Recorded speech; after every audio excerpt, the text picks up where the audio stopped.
Guys, take a look at this beautiful machine. We have the keys to one of the hardest to get and rarest Range Rovers in the entire country. I heard there's only 12 of these. This is in Portofino Blue with Perlino white interior. Brian, go ahead and roll that front montage and let's kick this one off.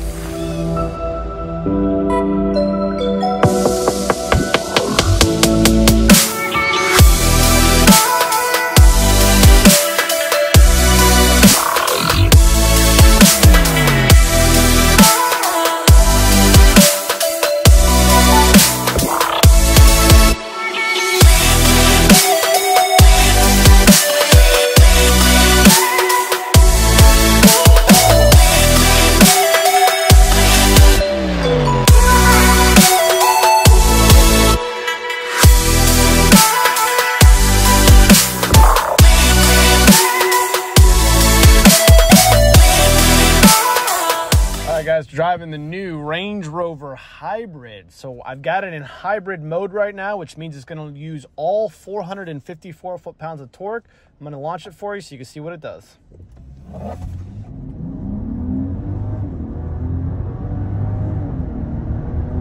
And that's 60. I gotta say, it's 0 to 60 in 5.7 seconds. It's more than enough.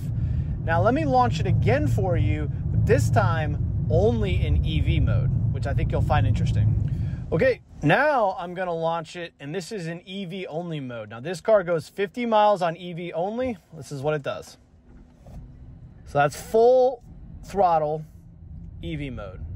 I just felt a gear shift, just felt another gear shift. Foot to the floor, another gear shift, 60 miles an hour, okay? Now think about it. Is that fast? No. But for all of your daily commuting, if you're just putzing around town, you can get 50 miles full EV. I think this is a fantastic option. Hope you enjoy the review. Well, welcome back to Driven Productions. My name is Adam. Can't thank you enough for stopping by, clicking that thumbnail on our YouTube channel. So today, ladies and gentlemen, this is the new Range Rover. Now this is actually the second Range Rover we have reviewed in the new updated body style, right? Now why should you care? Because it has a 0.3 coefficient of drag. This is one slipstream vehicle, and I gotta be honest, I really like the way it looks. There's a couple of details that if you're not conscious of it, it's really, really cool what they've done here. The glass here, guys, in the back, this is some of the best automotive engineering in the business in this particular SUV category, and the build quality.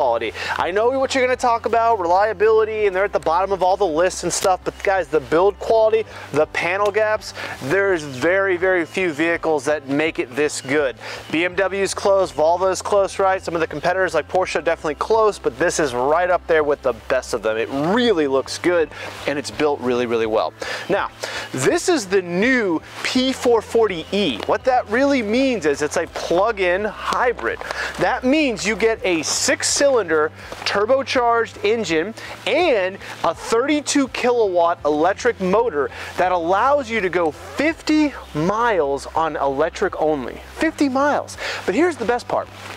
You have an effective range of 500 miles. So when you go to your second, third, fourth, fifth house, I don't know how many houses you have if you can afford this car, but you can make it there without having to spend hours at the charging stations. I will tell you, I have a Model X P100D, right? It's one of the videos that helped me grow my channel. I have to charge 1 to 1.5 times just to go 460 miles down to Florida. Let me tell you, there are very few vehicles, guys, that will make me want to trade in my Model X. This one is the vehicle that does that. Just driving that over here in pure electric mode and feeling the comfort and the way this just wafts over the roads, it is so good. So we're going to spotlight the whole car today. We're going to take it on a POV drive. I'm going to show you a little bit about the interior, and we hope you subscribe. We hope you like the content. That's the introduction. Let's get into the next clip. All right, moving on. Why are we looking at the engine of this car? Because we both know that no owner is actually going to ever open the hood of this thing, most likely. They're going to take it to the dealership for all servicing, especially when it's under warranty. But the reason why I'm staring at the engine with you, this is a 6-cylinder engine, guys, It's got the electric motor right behind it.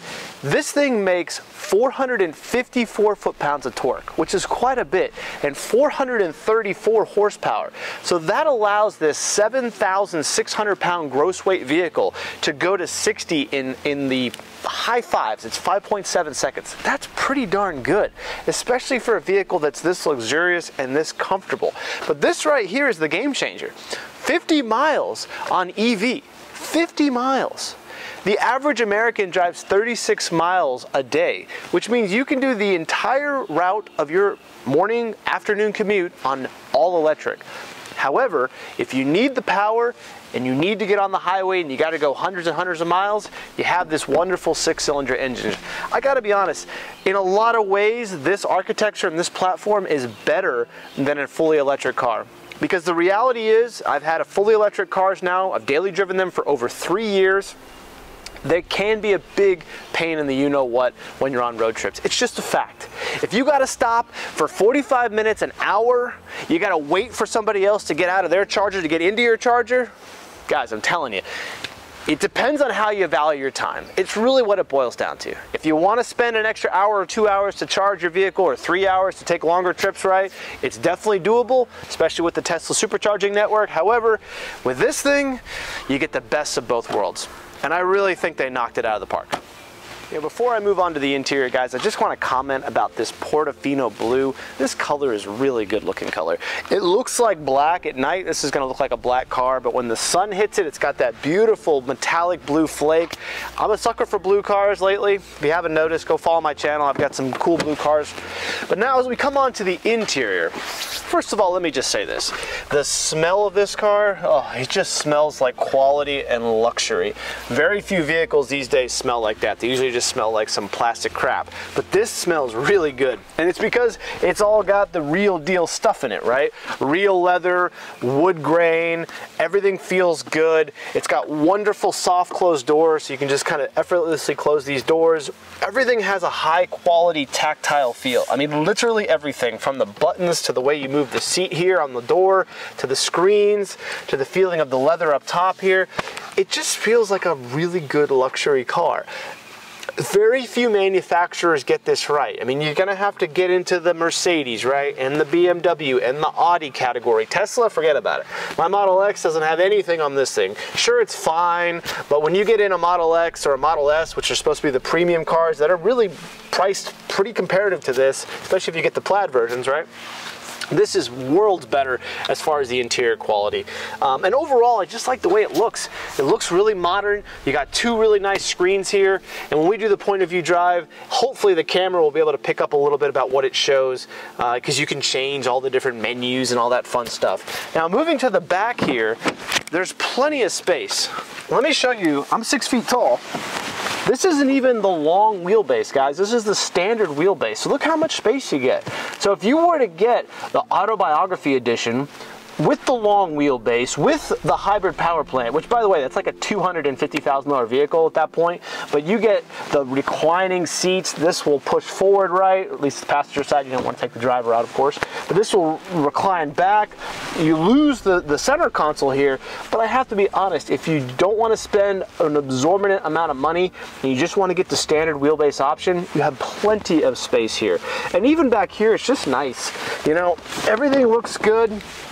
You have a couple of cup holders here. You have a couple of cup holders up there. You know, you have the ability to plug in your phones here. Meridian sound system.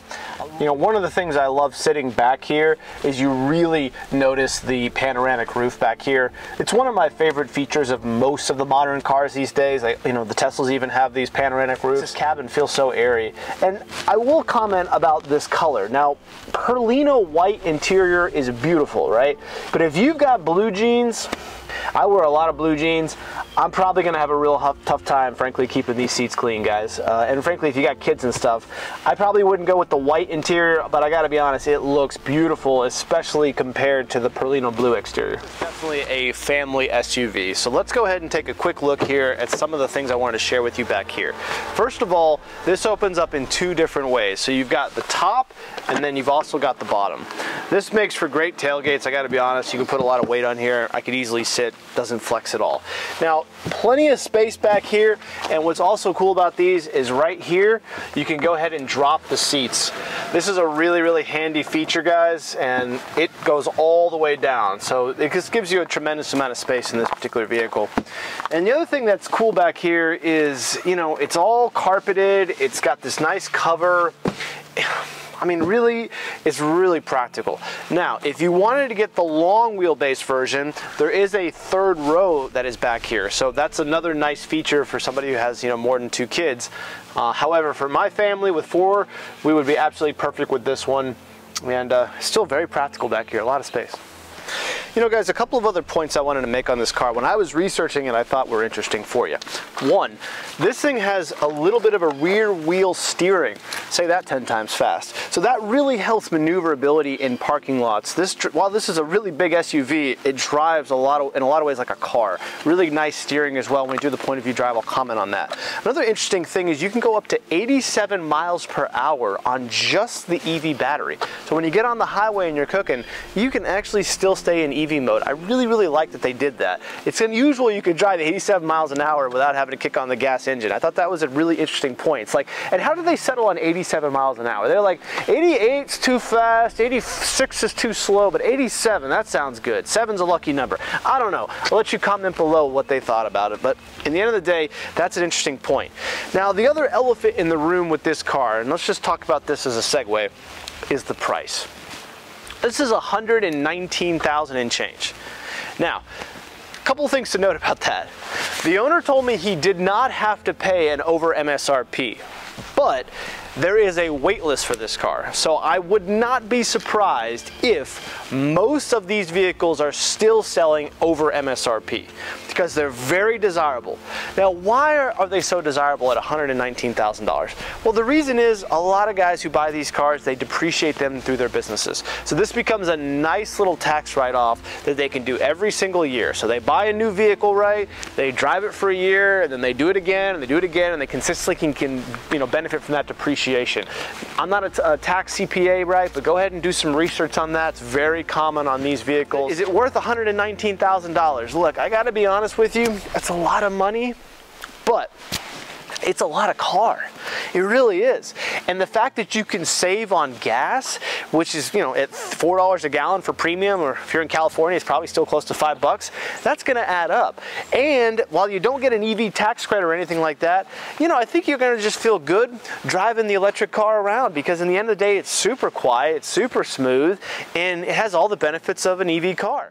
All right, welcome to our point of view drive. One of the things I think makes my channel a little bit different is the point of view drive. I just like to give you guys the best interpretation I possibly can of what it's actually like to drive the car from my vantage point.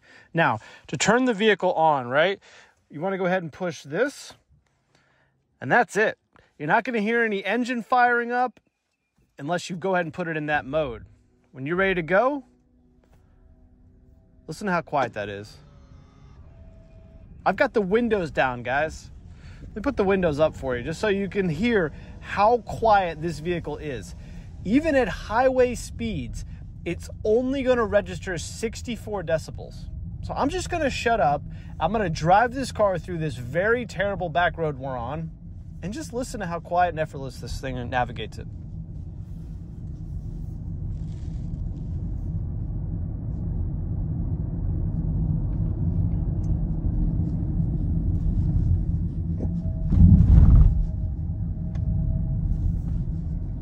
Butter.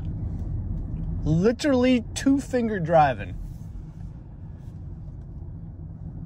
If you can't be comfortable in this Range Rover, you got problems. You got big problems. All right? Oh, passenger seatbelt, sir. There's your passenger seatbelt warning.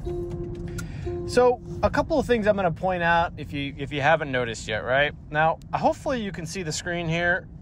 These screens are polarized, so sometimes it gets picked up, sometimes it doesn't, right? But as I come around that corner, you can definitely feel the weight of this thing. This is not a sports car, and we've reviewed a ton of enthusiast cars on this channel. It's what we specialize in, but every once in a while I like to do a car like this that the enthusiast who's not driving his 3RS or his Ferrari or his Huracan, right, can enjoy to the office. Because let's be realistic, most of these guys also own a Range Rover or something equivalent in the fleet. I mean, why not, right? Not only can you ride it off to your business, but in the end of the day, it's a hell of a nice car. Okay, foot's to the floor. That's to the floor, guys. To the floor. You can see my power meters all the way. So if you're gonna drive this car in full EV, I'm still to the floor. It will get up to speed, don't get me wrong, but it's not fast. So if you want that 0 to 60 time, you're gonna have to put it in hybrid power plant mode, which is gonna kick the engine on. I'm gonna go ahead and demonstrate some of the driving with the engine on, but just keep in mind, we're driving right now full EV mode. Now, one of the things I like about this car is regenerative mode is really low. So I haven't put my foot on the accelerator pedal for the last 15, 20 seconds here, and you can see the car is still coasting. Now, I'm sure you can put it in energy recapture mode, but I gotta be honest, I think for the hybrid, this really works and it really fits. I mean, this thing has cabin air filtration, you know, pretty much everything you're gonna need as far as what you would come to expect with air particulate filters and just luxury interiors. This thing has in spades, right? I do think, if I'm being honest with you when I'm talking about the infotainment system, I think it's a little complicated. I remember saying that in the P440e, which that's the last new Range Rover we reviewed. I mean, it's all here. It's just a little complicated, frankly. You know, it's not as intuitive as some of the other systems that I've reviewed. Like Tesla, honestly, I think is actually on par with this, or maybe even a level above it as far as intuitiveness. But overall, it's there. You're just going to have to take a little bit of time to kind of get used to the different menus. Now, this car does have different modes as well, but they're not quite like the P440e where you had track mode and launch mode and all these other stuff, right? So you can go ahead and hit this button here. Now, this puts it in save mode. So save mode is actually going to only use the engine. So now that the engine's on, did you hear any difference? I bet you didn't. I mean, the engine in this thing is really, really quiet. Let me go ahead and turn the fan on here. That's so cool. Yeah, I just turned the fan down. You know, these controls here in the center, you can push them, and that gets you your temperature. You can pull them, and that gets you your fan speed. And what I'm referring to, guys, is those two knobs at the bottom right here. So that's a really cool feature. But overall, it's quiet in here. I love the suspension. Even with the engine on, as you can see right now, it's on. We're not using any battery. We're actually charging the battery. It's pretty quiet in here. So it doesn't really matter if you're in EV mode or engine mode, it's still quiet. But is it quiet with the engine on? No, it's definitely not. You can tell it's there. But there's no turbo spooling, you know, there's nothing like that. These cars for years have always been butter quiet. Now, if I want to go back in EV mode, I literally just put it back in EV mode. And you can see the engine's now turned off and we're back in electric. How seamless is that? I mean, unbelievably seamless, guys. I'm telling you, there was like, you couldn't tell me one turned on, one turned off. There was a rattling going on, nothing. It's just butter. Engine gracefully shuts off, EV kicks in. I mean, that is really well done. I gotta be honest. Like, this thing really has it going on in so many ways. From a powertrain perspective, okay? Now, I'm gonna go ahead and turn the engine back on because I'm gonna get on the highway here and I wanna show you how this thing picks up and drives. So let's go ahead and give it the full beans here, and as we come onto the highway, and I'll kind of give you a taste for what it can do. Brakes, by the way, are really good. All right, this is to the floor.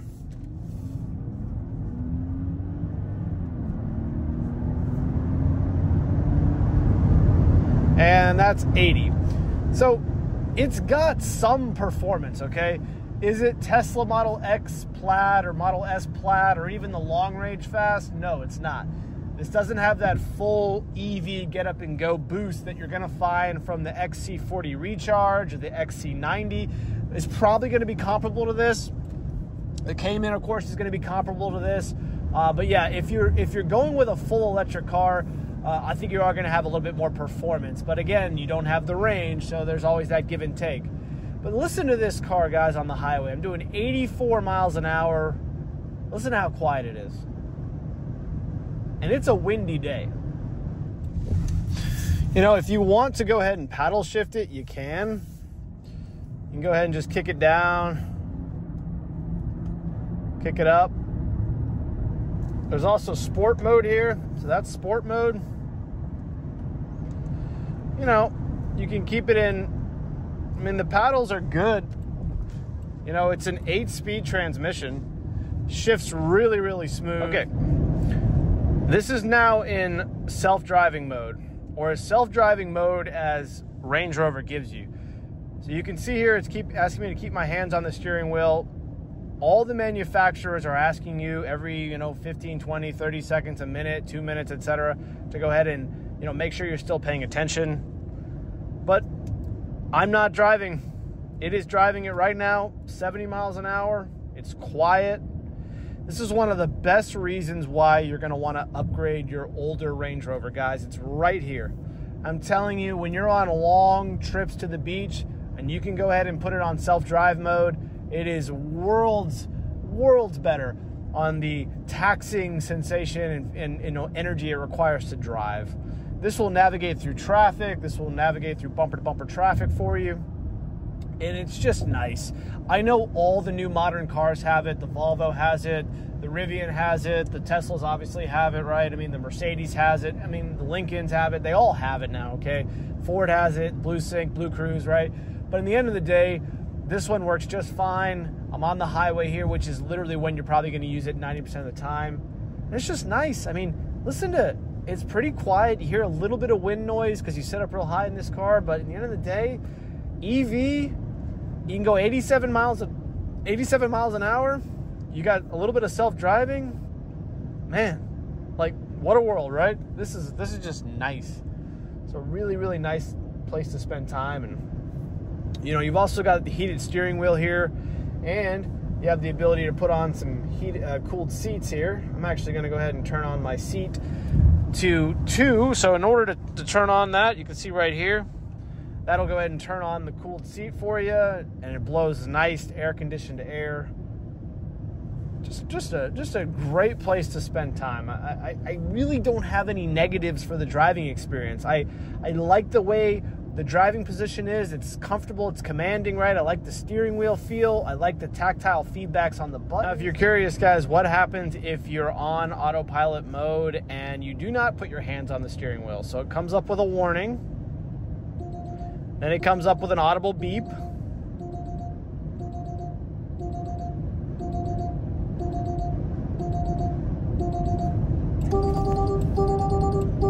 And then eventually it shuts off. Okay. So it takes a while for it to shut off, but as you can see here, it eventually does. So in kind of an alarming state, doesn't it? It vibrates the seat a little bit, turns on the blinkers. That's pretty funny. And for some reason, it kicked on the AC. I don't know why that is. So maybe it thought I got too hot. I don't know. One thing to be mindful of, guys, is if you are going to put gas in it, it does recommend premium gas. So you're going to be paying right now $4.45. So that EV really, really does come in handy, I got to say. I would definitely drive this thing on EV mode as much as possible, so I didn't have to spend $4.50 on fuel. And this thing had a little less than half a tank. I was just helping out the owner because I always like to be nice. That was 47 bucks for little more than half a tank. I gotta say, guys, the turning radius in this vehicle, very impressive. You'll have no problems navigating the Costco parking lots of the world. Overall, I like this thing a lot. I really do. I think it drives effortlessly. It's quiet. The seat's super comfortable. I love that you don't have to burn $4.50 in gas, because this thing is recommended on premium. I'm sure it'd be fine without it, but God, it's just nice. Like, it is pretty peppy. Like, look, that's not engine, guys. That's all EV. It's not fast, don't get me wrong. It's not fast, but it's got it where it counts, right? It's got that instant torque. Now, if you pull out in front of somebody and they're really cooking, what is this guy doing? Oh my God. People, you've got a lane, a whole lane there. Use it. Gosh, people need to watch my reviews more and learn how to drive, I swear. But yes, it's just effortless, guys. Look, I haven't kicked on the gas engine once. So you don't have to use the gas engine ever. I mean, I'm fully up to speed. If I'm just driving to work or even driving on the highway, I'll have no problem getting up to speed in this car. I really, really love that feature because not burning $4.50 gas, it's better for the environment, it's quieter, so for you as the passenger, and don't get me wrong, like there's just no real downsides to it. So yeah, I'm super excited that they nailed it. And you can't even feel the gear shifts with the electric engine. Like, they're there, but they're butter. Like, hold on. That's a gear shift right there. That's another gear shift. Okay, so it just changed gears twice. You can barely tell. Like, it's just a little tiny kind of shift in the weight, but that's it. So overall, I got to give hats off to Range Rover here. I mean, or Land Rover. I really think they nailed it on the powertrain. I really do. You know, now that we're on this this back road, I mean, you do feel the weight of this vehicle, no doubt about it. But let's go ahead and kick it into hybrid mode here. I'll go ahead and kick it into sport mode. Put it in fourth.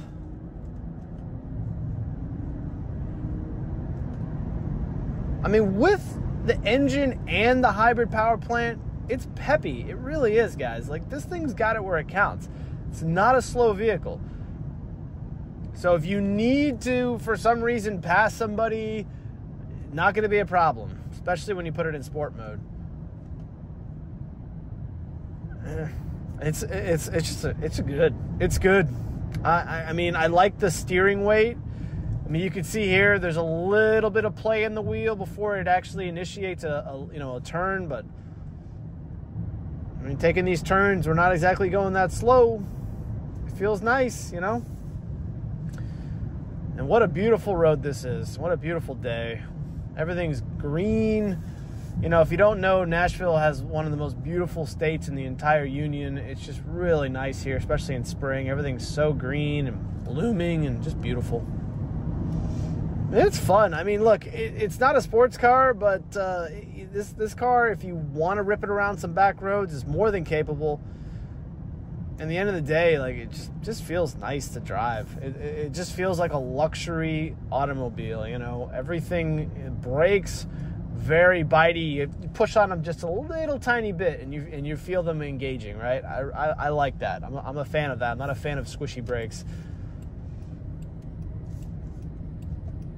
Downshifting myself here, absolutely butter. I mean, you barely feel it. Yeah, shit. I mean, I got no negatives on the powertrain. I really don't.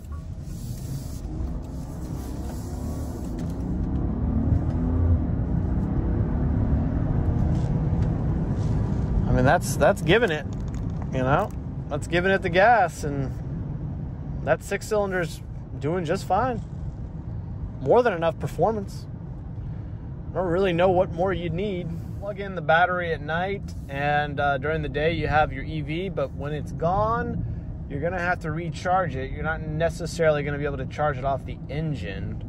You might gain a little bit of power back when you're on deceleration. Like, you can see when I take my foot off, there's a tiny little blip that comes up here on the charge, but that's not gonna help much. So that's interesting. But either way, you know, you still get that 500-mile range. So for the daily driver commutes, you're all electric. And when you need to get on the highway and just get to your destination, you use up the gas engine. And the gas engine, frankly, gets 21 miles a gallon combined. So it's way better than the P440e I reviewed, which only got about 18 miles a gallon combined. Actually, I think it was even less than that. It was probably 17 miles. So a little bit better. But with the EV and the electric combined, the fuel economy goes to 51 miles a gallon, and that's great. You do have a reverse camera, guys. as you can see, and nice 360 camera. It also makes an audible, you know, electric reverse noise, similar to the Teslas of the world they've now had to add in from the manufacturers. Well, thank you so much. If you made it this far into the video, I really appreciate you checking out our content. If you thought we did a fair job on this review, please leave us a like and drop a comment below. I read every single comment. I respond to most of them, okay? Even if you thought I did a terrible job, leave a bad comment. I don't care. I want to hear from you. If you think this thing's overpriced, I want to hear about it. If you don't like the color blue, I want to hear about it, okay? But at the end of the day, I gotta be honest, I really like this thing. I really do. Forget about the money proposition, okay? Forget about the fact that it's $120,000 and with tax you're probably out the door at like $130,000. The guy who has this has got money. That's you know, outside of the point. As a vehicle, if this thing had no reliability issues for, let's say, 5 or 10 years, and I knew that, oh, this is a lot of car, guys. And it drives great. As you saw in the point of view drive, it's comfortable, it looks good, it's got that elegant stated look, right? Love the interior, it's super comfortable, it's got plenty of room in it, it's practical, and I just love that it has 50 miles of EV range. That's really, really a great selling proposition. And I gotta be honest, I think they nailed it. When you drive this thing, it just feels put together. Doesn't rattle, doesn't squeak. If you wanna go look at an XC90 Recharge, that'd be a competitor. The BMW X7's a competitor, the Porsche Cayenne Hybrid's a competitor to this, and the Lincoln Navigator even has a hybrid to this. So this definitely has some comparable features, but I gotta say, if you really wanna make all the other soccer moms jealous, I just don't think any of those other four are gonna do it like this one will. So we really appreciate you watching, guys. That's it for me, and I am calling this one a day. It really was a beautiful one today. We'll talk to you soon.